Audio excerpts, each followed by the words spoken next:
السلام علیکم عزیز طلباء و طالبات۔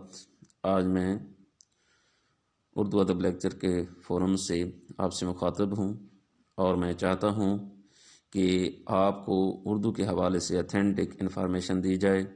اس کے لیے آپ سے میری گزارش ہے کہ آپ اس چینل کو سبسکرائب بھی کریں، لائک بھی کریں، اپنے کمنٹس بھی دیں اور اسے شیئر بھی کریں تاکہ دوسرے لوگوں کے لیے فائدہ ہو سکے۔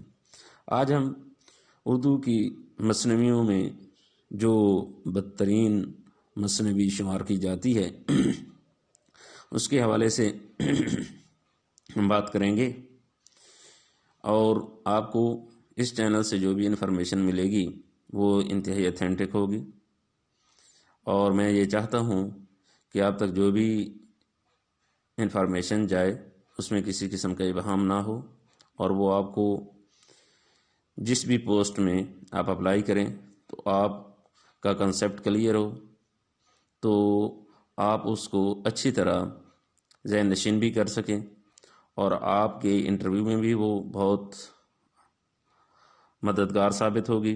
اور آپ کا جو ٹیسٹ ہے، چاہے وہ لیکچرشپ کا ہے، ٹیچر کے لیے اپلائی آپ کر رہے ہیں، تو اس میں آپ کے لیے بہت مددگار ثابت ہوگی۔ اب ہم شروع کرتے ہیں کہ اردو کی بدنام ترین مثنوی۔ نواب مرزا شوق ان کا اصل نام حکیم تصدق حسین ہے۔ یہ 1197 ہجری میں یا 1288 ہجری کی ان کی تین مسلمہ مثنویاں ہیں، جن کے نام فریب عشق ہے، بہار عشق اور تیسرے نمبر پر زیر عشق۔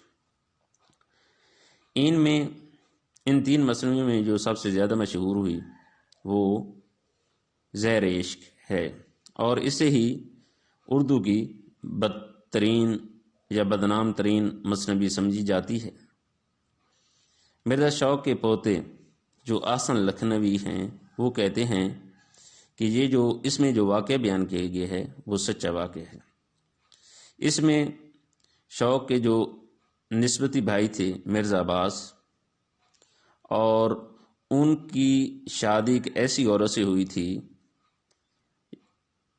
ایسی عورت سے ان کی محبت ہوئی تھی جو شادی شدہ تھی، اور وہ محبت ناکام ہوئی تھی۔ اس کا المیہ اس زیر عشق میں بیان کیا گیا۔ ستارہ نے بھی مثنویوں کی ہیروئن کی طرح جدائی پر موت کو ترجیح دی ہے۔ مثنویوں میں جتنی بھی ہیروئن بیان ہوئی ہیں، اکثر میں یہ ہوتا ہے کہ جب ان کی اپنے محبوب سے جدائی ہو جاتی ہے تو وہ موت کو ترجیح دیتی ہیں زندہ رہنے کی بجائے۔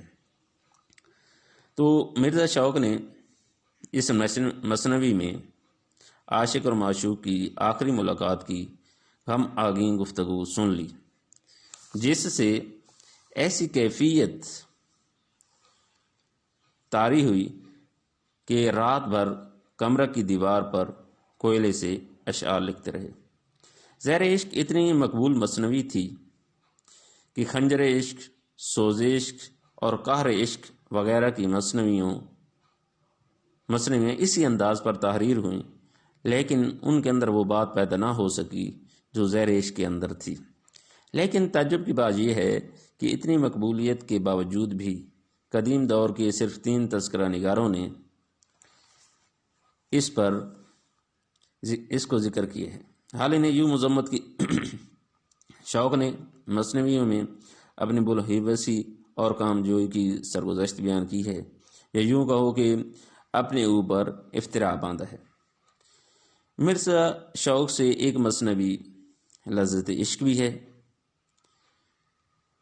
عطا اللہ پالوی نہ تو لذت عشق کو شوق کی مصدقہ مثنوی تسلیم کرتے ہیں اور نہ ہی باعث تخلیق واقعہ کو درست جانتے ہیں۔ اس میں جو مصدقہ مثنوی لذت عشق ہے تو عطا اللہ پالوی جو محقق ہیں وہ نہ تو کہتے ہیں کہ یہ لذت عشق مصدقہ ان کی مثنوی بھی نہیں مانتے، اور نہ ہی اس واقعہ کو درست سمجھتے ہیں جس واقعے کی بنا پر لذت شوق کو تخلیق کیا گیا ہے۔ ڈاکٹر فرمان فتح پوری کہتے ہیں کہ لذت عشق جو ہے یہ آغا حسن نظم کی ہے، نظم کی۔ لذت عشق 1885 میں چھپی۔ آغا حسن نظم مرزا شوق کے بھانجے تھے۔ اب یہ ماموں اور بھانجے کا تعلق ہے، اور یہ بھانجے کی نیاز فرمان فتح پوری کے مطابق یہ بھانجے کی مثنوی کو ماموں کے ساتھ جوڑ دیا گیا ہے۔ اکبر حیدری کاشمیری کہتے ہیں کہ شوق کی 3 مثنویاں بہار عشق، فریب عشق، زہر عشق کے ساتھ نظم کی لذت عشق، یہ چاروں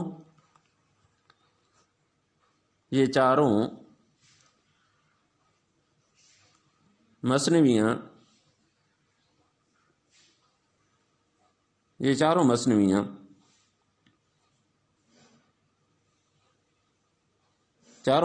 نول کشور نے مثنویات شوق کے نام سے 1869 اور 1871 میں شائع کی۔